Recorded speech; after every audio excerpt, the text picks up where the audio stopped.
Hi hello మీ తెలంగాణ పోరి ఛానల్కి స్వాగతం సుస్వాగతం. గోంగూర పండుమిర్చి పచ్చడి చెప్పుడు ఈజీనే, చేసుడు కూడా ఈజీనే.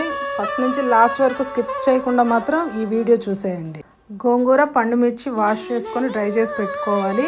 గోంగూర డ్రై అయిన తర్వాత దాన్ని ఆయిల్లో వేసి చింతపండు కొంచెం యాడ్ చేసుకొని మగ్గించి పక్కన పెట్టుకోవాలి.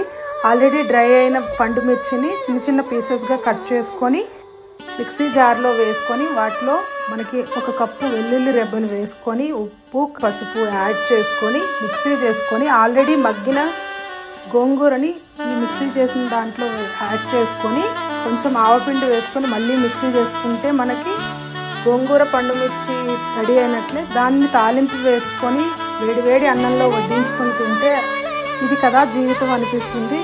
మీరు కూడా ఒకసారి ట్రై చేయండి. వీడియో నచ్చిందా? అయితే లైక్ చేయండి, షేర్ చేయండి, సబ్స్క్రైబ్ చేయడం మాత్రం మర్చిపోకండి.